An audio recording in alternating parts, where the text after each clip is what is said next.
नमस्कार, news brief देख रहे हैं आप सब। मैं हूं आपके साथ साहिल केरनी। नजर आएंगे कुछ खास और अहम खबरों के ऊपर। उत्तरी कश्मीर के बांडीपोरा जिले में आज पेश आए सड़क हादसे में सेना के 2 जवानों की जान चली गई। यह हादसा बांडीपोरा के एसके पाई इलाके में तब पेश आया जब एक सैन्य वाहन सड़क से फिसलकर गहरी खाई में जा गिरा। हादसे में सैन्य वाहन में सवार 5 जवान घायल हो गए, जिन्हें तुरंत बांडीपोरा अस्पताल पहुंचाया गया, जहां 2 जवानों को डॉक्टरों ने मृत घोषित कर दिया। वहीं 3 घायल जवानों के प्राथमिक उपचार के बाद वहां से श्रीनगर रेफर कर दिया गया। बिल्कुल, आज यहाँ पर एक जो रोड ट्रैफिक एक्सीडेंट हुआ, जैसे हमें पता चला कि इस तरह एक्सीडेंट हो गया और हमने अपनी टीम जो है वो रेडी, जो हमारी RRTT जो टीम है वो रेडीली अवेलेबल थे और उन्होंने 5 जो इंजर्ड थे वो पहुंच गए यहाँ पर हॉस्पिटल में और 5 में से 2 को हम बचा नहीं पाए, बट जो 3 थे उनको हमने जो ER रूम में पूरी हमारी टीम ने पूरी कोशिश की और उनको फिर उसके बाद हमने वो रेफर कर दिए। हमने ट्रीटमेंट कैसे होगा? हमने यहाँ से उनको रेफर कर दिया है हायर जो टेरिटरी केयर हेल्थ सर्विस हमारे हैं, हमने वहाँ पर रेफर कर दिया है। 2 की डेथ हो गई यहाँ पर, लेकिन जो बाकी 3 जो है वो हमने रेफर कर दिए। Jammu high court bar association ने शुक्रवार को एडवोकेट कनव शर्मा पर हुए जानलेवा हमले के बाद पुलिस द्वारा किए गए एक्शन का स्वागत किया है। एसोसिएशन ने इस वारदात के कुछ ही घंटों के भीतर आरोपी को गिरफ्तार करने के लिए पुलिस का आभार जताया। एसोसिएशन के प्रधान निर्मल कोतवाल ने जम्मू में आज एक प्रेस कॉन्फ्रेंस के दौरान बताया कि इस मामले में पुलिस के साथ साथ डॉक्टरों की भूमिका भी सराहनीय है, जिसके लिए एसोसिएशन ने दोनों का आभारी है। उन्होंने सरकार से हाई कोर्ट परिसर में सुरक्षा के पुख्ता इंतजाम करने का आह्वान किया ताकि वकीलों के साथ साथ यहां आने वाले आम लोगों की सुरक्षा भी सुनिश्चित की जा सके। नहीं कर पाएंगे और कंप्लेंट को रजिस्टर किया इमीडिएटली और जितनी पुलिस फोर्स थी वो सारी हरकत में आ गई और सब ने बड़ा अच्छा ताउन दिया। उसमें सिटी SP साहब हैं, उसमें अपना DSP साहब हैं अपना बख्शीनगर के, उन्होंने बड़ा अच्छा जो है वो पार्ट प्ले किया। हम शुक्रगुजार हैं पुलिस फोर्स के, जिन्होंने बड़ा इमीडिएट एक्शन किया, क्योंकि हमने 24 घंटे का इसमें अल्टीमेटम रखा था, क्योंकि उसको अरेस्ट करना बहुत जरूरी था। तो पुलिस ने इसमें पूरा ताउन दे के उसको अरेस्ट कर दिया और साथ साथ हम शुक्रगुजार हैं डॉक्टर्स के भी, जिन्होंने इमीडिएटली उस पर एक्ट अपॉन करके उसको अच्छा ट्रीटमेंट दिया और वो आउट ऑफ डेंजर डिक्लेयर किया उसको।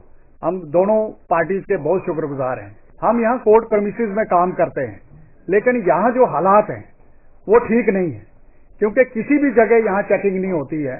तो चेकिंग ना होने की वजह से कोई भी यहाँ जो ऐसा अनासर जो है आ सकता है, जिसकी वजह से किसी भी वकील को शिकार किया जा सकता है।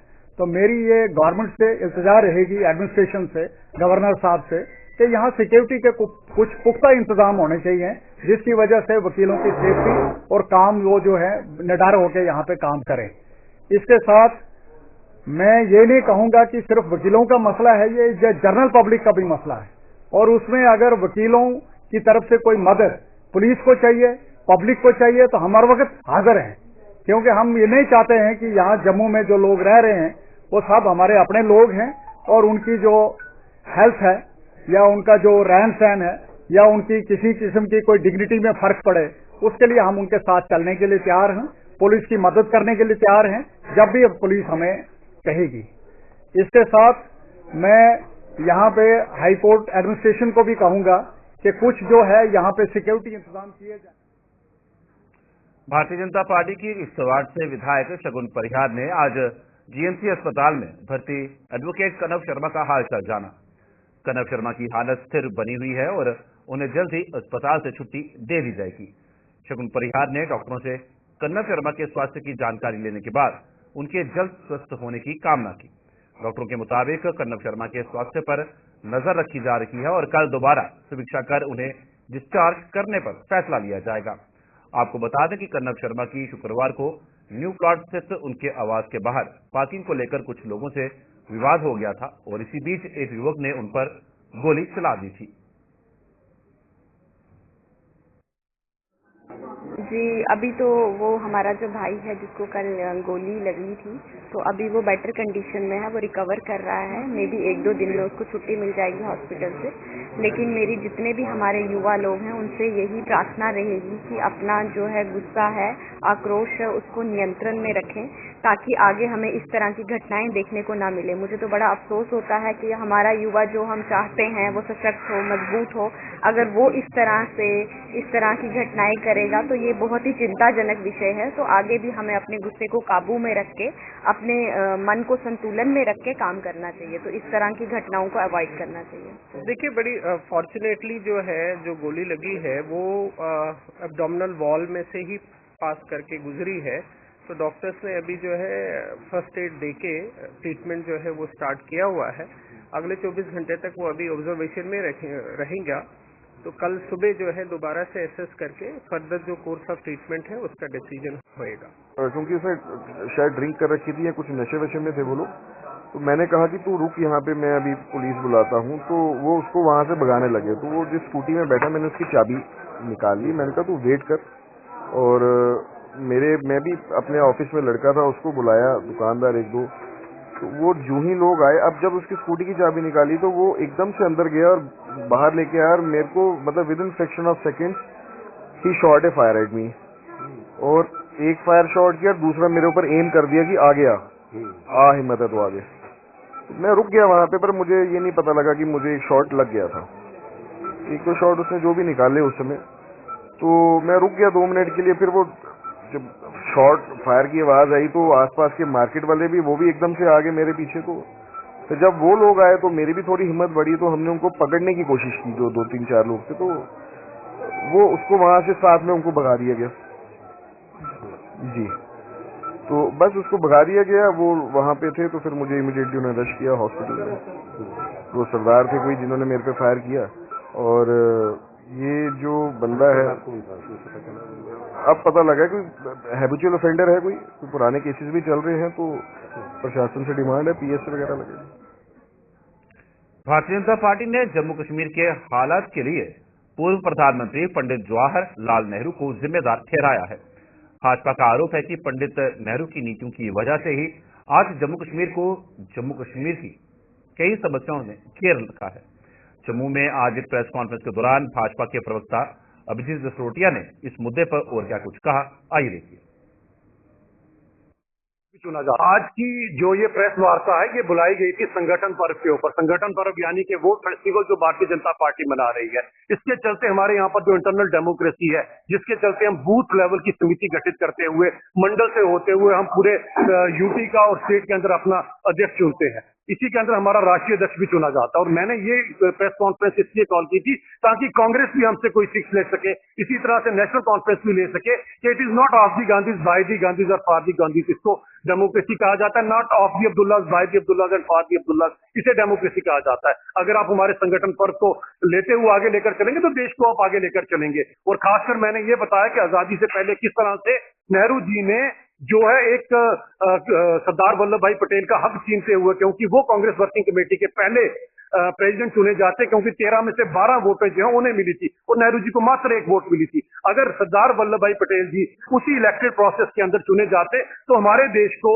पहला सिलेक्टेड प्रधानमंत्री न मिलता बल्कि इलेक्टेड प्रधानमंत्री मिलता। और सरदार वल्लभ भाई पटेल अगर होते तो जम्मू कश्मीर की प्रॉब्लम ही किसी करती, क्योंकि जिस तरह से सरदार वल्लभ भाई पटेल पूरे देश को एक कर रहे थे, जम्मू कश्मीर को भी उन्होंने उसी समय देश के साथ मिला दिया होता। लेकिन नेहरू जी ने डेलिबरेटली अपने पास रखा था जम्मू कश्मीर का चैप्टर, जिसके कारण ये सारी की सारी प्रॉब्लम हमने फेस की। इसी को हम यहाँ प्रेस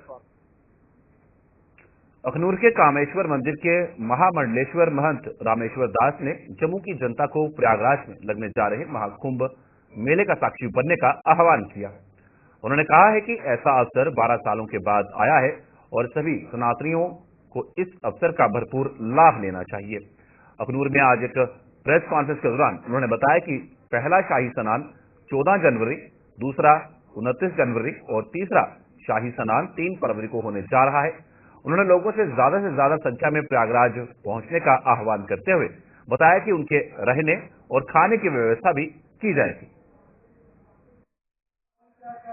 14 जनवरी, 29 जनवरी और 3 फरवरी को राजशाही शाही स्नान होने जा रहे हैं। इस अवसर पर जम्मू प्रांत से, जम्मू कश्मीर से सभी भक्तों को निमंत्रण दिया जा रहा है कि हमारी भारतीय संस्कृति का बहुत बड़ा पर्व महाकुंभ लगने जा रहा है। आप सब लोग इस महाकुंभ के अवसर पर शाही स्नान करने के लिए प्रयागराज आइए और आपकी व्यवस्था, रहने की व्यवस्था, भोजन इत्यादि की व्यवस्था जम्मू कश्मीर खालसा में आपकी सेवा के लिए यह शिविर वहाँ लगने जा रहा है। मेरा आप सभी भक्तों से निवेदन है कि ये भारतीय संस्कृति सनातन धर्म का कुंभ है, जो जिस अवसर पर सभी संपूर्ण 33 करोड़ देवी देवता इस कुंभ के महापर्व पर गंगा जमुना सरस्वती के संगम में स्नान के लिए आते हैं। भारतवर्ष के संपूर्ण संतों महात्माओं का समावेश, 13 अखाड़े और 14 किन्नर अखाड़ों का समावेश, विश्व के आए हुए सभी कंट्रियों से, विदेशों से आए हुए लोग भारतीय संस्कृति का वहाँ अनुभव करेंगे और गंगा जमुना सरस्वती के संगम में स्नान करेंगे। जहाँ पर सनातन धर्म की विशेष वार्ता, जहाँ पर सनातन धर्म की विशेष यज्ञ, हवन, पूजन इत्यादि वहाँ पर होते रहेंगे। आप सब लोग श्री गुरु गोविंद सिंह जी के प्रकाश उत्सव को हर्षोल्लास के साथ मनाने के लिए तैयारियों को अंतिम रूप दिया जा रहा है। गुरु जी का प्रकाश उत्सव कल रविवार को दुनिया भर में मनाया जाएगा, जिसके चलते जम्मू में भी तैयारियां लगभग पूरी कर ली गई हैं। शहर के चांदनगर स्थित गुरुद्वारा साहिब में संगत के लिए पंडाल तैयार किया जा रहा है और इसके अलावा गुरु के लंगर प्रसाद की व्यवस्था भी हो रही है। इस गुरुद्वारा साहिब में हजारों की संख्या में संगत शीश नवाने पहुंचती है, जिसके चलते गुरुद्वारा कमेटी सभी इंतजाम करने में जुटी हुई है।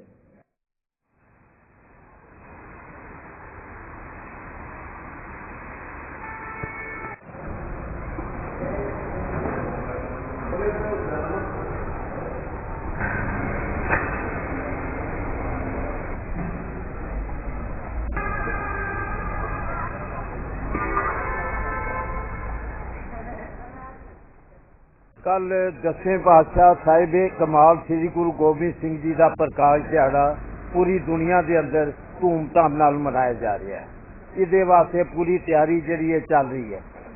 तकरीबन पूरी तैयारी जिहड़ी कंप्लीट कर गई है। जोड़ियां का इंतजाम, लंगर का इंतजाम, संगतां दे बैठण का इंतजाम जिहड़ा कि पूरी तरीके नाल जिहड़ा गुरमर्यादा के अनुसार जिहड़ा वो सारा इंतजाम किया जा रहा है।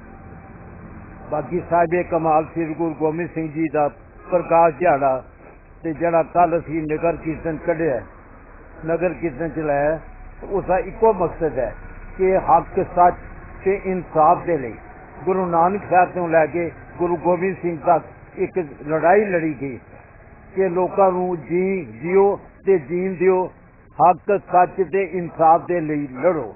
ते अज गुरु गोबिंद सिंह जी का यो पूरा पैगाम है दुनिया के अंदर कि जिथे भी किसी जुल्म सितम होवे ते गुरु का सिख ते जेड़े हक सच दे इंसाफ के लिए लोग लड़न वाले ने, वो अपने हकों वास्ते, मजलूमां दे हकों वास्ते ते जालम दे विरुद्ध डट जान। मैं इहो ही कहांगा कि हक सच दे इंसाफ के लिए गुरु नानक साहब तो लैके गुरु गोबिंद सिंह तक जिहड़ा उन्होंने सानू संदेश दिता है कि हक सच दे इंसाफ के लिए लड़ो।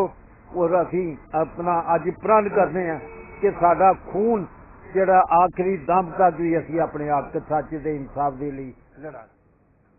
श्री गुरु गोविंद सिंह जी के प्रकाश पर्व के उपलक्ष्य पर जम्मू संभाग में आज भी जगह जगह नगर कीर्तन निकाले गए। इसके चलते बिश्नाह में भी आज नगर कीर्तन निकाला गया, जिसमें सैकड़ों लोगों ने भाग लेकर धर्म के प्रति अपनी आस्था जताई। गांव मक्खनपुर से आयोजित इस नगर कीर्तन का रास्ते में जगह जगह लोगों ने दिल खोलकर स्वागत किया।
बहुत बड़ा दिन है जो हमारा गुरु गोविंद सिंह का प्रकाश दिन आता है। हम हर साल की तरह नगर कीर्तन निकालते हैं और बहुत मतलब श्रद्धा के साथ चलते हैं। सब हिंदू, मुसलमान, सिख, ईसाई सभी मिलके हम चलते हैं और जो नगर कीर्तन है इसकी बहुत मतलब मान्यता है। हम मखनपुर से लेकर दियोली टिब्बे तक जाते हैं और रास्ते में बहुत लोग खुशी से सताल लगाते हैं। और जो गुरु गोविंद सिंह जी महाराज हैं जो सरपंच सदानी हुए हैं, 4 बेटे इन्होंने शहीद कराए हैं। अपना पिताजी को चांदनी चौक में शहीद कराया है और ये सरपंच सदानी है। ये इतने महान गुरु हैं, इनके मुकाबले ना हो कोई होएगा ना कोई होएगा। तो जो गुरु तेग बहादुर है इन्होंने मतलब चांदनी चौक में अपना शीश दिया, मतलब गंगू मतलब जो जंजू रखा जो उसने बोला था कि जो मेरे को तुम मुसलमान बना लोगे तो खुद सब मुसलमान बन जाएंगे। उन्होंने बहुत जोर लगाए, उन्होंने बहुत इलाज भी किया, बड़ा कुछ किया और गुरु तेग बहादुर नहीं माने। वो बोलते ये बात नहीं होगी, जो हिंदू है हम उसकी रक्षा करेंगे। उन्होंने रक्षा किया, जो जुर्म जिसके साथ होता था उसकी रक्षा की है। भाई लुइस ब्रेल के जन्मदिवस के उपलक्ष्य पर आज दुनिया भर में वर्ल्ड ब्रेल डे मनाया जा रहा है। लुइस ब्रेल ने नेत्रहीनों के लिए ब्रेल का आविष्कार किया था, जिसकी मदद से ऐसे लोग शिक्षित होने के साथ साथ नई बुलंदियों को छू रहे हैं। ब्रेल की मदद से ही नेत्रहीन अन्य लोगों के साथ कंधे से कंधा मिलाकर जीवन में आगे बढ़ने में सक्षम हो पाए।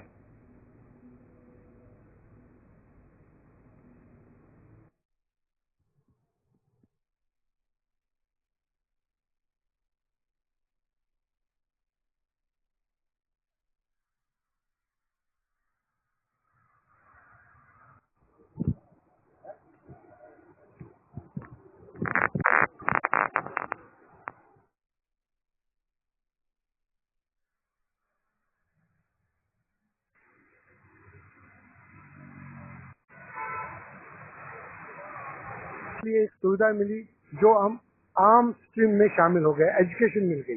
क्योंकि मुझे लग रहा है सबसे बड़ी रोशनी जो है वो है एजुकेशन। जिसको एजुकेशन मिलेगी तो वो वहाँ पे कोई विजुअली इम्पेयर्ड नहीं माना जाएगा। तो इसलिए ब्रेल हमारा बेसिक ये है जिससे हम स्टार्ट में, आजकल टेक्नोलॉजी आ रही है, स्टार्ट में ब्रेल जरूरी सीखना है क्योंकि वो आराम से बैठ के पढ़ सकते हैं। 6 डिजिटों में है ये, एक अल्फाबेट 6 डिजिट में बनता है। तो उसका मेरे पास यहाँ पे सिस्टम नहीं है, मैं आपको दिखाता वो। तो सबसे बड़ी बात है ये जो हमें फायदा देते हैं, घर में बैठ के आराम से और पढ़ते रहेंगे। ब्रेल में बुक्स भी अवेलेबल है, तो ये बहुत बड़ी चीज है। हर एक बुक है, रामायण है, गीता जी है, हर एक चीज अवेलेबल है ब्रेल में। तो मगर आज जो टेक्नोलॉजी आई है, जो कंप्यूटराइज्ड है, जिससे बहुत आगे चले, क्योंकि उसमें टॉकिंग सॉफ्टवेयर है और उससे हम बहुत आगे, सभी बुक्स अवेलेबल है नेट पे, सभी बुक्स अवेलेबल है लाइब्रेरीज में, टॉकिंग में। सभी यूनिवर्सिटियों ने एक्सेसिबल रखा हुआ अपने वेबसाइट, अपनी लाइब्रेरी। ये आजकल बहुत अच्छी चीज है। और सबसे बड़ी बात मैं यहाँ के स्टेट गवर्नमेंट को कहता हूँ, यहाँ ये फैसिलिटीज दे दे, स्कूलों में सब जगह फैसिलिटीज दे दे, तब एजुकेशन आगे चलेगी। अगर एजुकेशन आगे आएगी, हम किसी से कम नहीं है वहाँ पे। हम हर एक चीज में मार्गदर्शक भी बन सकते हैं और हम लोगों से भी शिक्षा ग्रहण कर सकते हैं। है जिसे इंटरनेशनल ब्रेल डे के रूप में मनाया जाता है। ये दिन मनाया जाता है ताकि हम याद कर सके मिस्टर लुइस ब्रेल को, जिनका आज जन्मदिन होता है। और मिस्टर लुइस ब्रेल वो व्यक्ति थे जिन्होंने ब्रेल का मतलब उनका आविष्कार किया। ब्रेल जो कि एक स्क्रिप्ट है दृष्टिबाधित लोगों की, जिसके द्वारा वो पढ़ते हैं, वो लिखते हैं। आज के दिन का महत्व बहुत ही ज्यादा है क्योंकि आज जिस व्यक्ति का जन्मदिन है, उसने जो ये इन्वेंशन की थी ब्रेल की, उसके कारण जो दृष्टिबाधित लोग हैं उनके लिए शिक्षा की जो अपॉर्चुनिटीज हैं वो संभव हो पाए। तो आज का दिन बहुत ही महत्वपूर्ण है विजुअली इम्पेयर्ड कम्युनिटी के लिए, शिक्षा के पर्सपेक्टिव से, एक इंडिपेंडेंट लाइफ के पर्सपेक्टिव से और एम्पावरमेंट के पर्सपेक्टिव से। रेलवे को लेकर रेलिवेंस जो है वो क्या है? वैसे तो आज के डेट में सब कुछ बहुत ही डिजिटल है, मॉडर्न टेक्नोलॉजी आ गई। प्रधानमंत्री सूर्य घर मुफ्त बिजली योजना का प्रचार और इसके प्रति लोगों को जागरूक करने की मुहिम जारी है। इसी कड़ी में जम्मू ईस्ट विधानसभा में आज विधायक युद्धवीर सेठी की अध्यक्षता में लगे एक शिविर में लोगों को इस योजना के तहत सोलर पैनल की जानकारी दी गई। लोगों को बताया गया कि वो अगर घरों में सोलर पैनल लगवाते हैं तो उन्हें बेहद फायदा होगा और इसके लिए उन्हें सब्सिडी भी दी जाएगी। मेरे को लगता है कि जिस प्रकार से लोग परेशान थे कि बिजली का बिल घर पे आता है, गरीब लोग भी काफी हैं। मैं धन्यवाद करना चाहता हूं प्राइम मिनिस्टर का, जिन्होंने सूर्य घर मुफ्त बिजली योजना जो लाई यहाँ पर, जो आपके सामने हम लोग दिखा रहे हैं, इसके तहत आप लोगों ने सिर्फ अगर 55,000 किलोवाट 55,000 का सोलर ऊपर लगता है तो 19,000 आप लोगों ने देना, बाकी आपकी सारी सब्सिडी है। और सब्सिडी भी और अगर आपके पास 19,000 नहीं है वो भी आपको बैंक 19,000 रुपया देगा, जो 500-600 रुपया बिल आपका जो आय करेगा, आप समझ कर ये चले कि आपने उसको बैंक को वापस कर देना और मुफ्त बिजली आप लोगों ने लेनी है। इसी प्रकार 2 किलोवाट और 3 किलोवाट है। मैं गुजारिश करना चाहता हूं अपने सभी लोगों से, अपने सभी भाई बंधुओं से, कि आने वाले समय के अंदर जिस प्रकार से Ayushman card, golden card Modi ji ने दिया और मुफ्त इलाज आज लोग करा रहे हैं। और जम्मू शहर के अंदर मेरे को लगता था कि मेरे दुकानदार भाई, किसी के घर में कोई परेशानी, हार्ट अटैक होता था, उसकी दुकान बिक जाती थी। आज भी मैं आपसे यही निवेदन करता हूं, कुछ समय के लिए जो मोदी जी ने स्कीम दी है, आप अपने आप को रजिस्टर कराएं। मुफ्त बिजली अगले 30 साल 35 साल तक सोलर लगा के मुफ्त बिजली का प्रावधान है, आप इसको लीजिए। मैं हाथ जोड़ के विनती करता हूं, ना आप भी सुखी रहेंगे, आपके बच्चे भी, आने वाली पीढ़ी भी आपकी सुखी रहेगी। बिजली का जितना मर्जी यूनिट यहाँ पे बढ़ेगा अगर जम्मू के अंदर, तो आपको इसका फायदा होगा। वही 400, 500, 600 रुपए आप अपनी किस्त दे रहे हैं तो 1300-1400 रुपए तब भी आपकी सेविंग है। तो इससे आपका मतलब विन विन सिचुएशन है। कोई आपने खुद से कुछ नहीं देना, उल्टा आप कमाई कर रहे हैं। तो जो आपकी यूनिट अगर इस महीने आपने कम यूज किया तो आप जैसे अगले महीने हीटर यूज करते हैं या गीजर यूज करते हैं या गर्मियों में एसी यूज करते हैं, तो तब ज्यादा बिल आता है, तो वो आपकी यूनिट वहां पे एडजस्ट हो जाएंगी।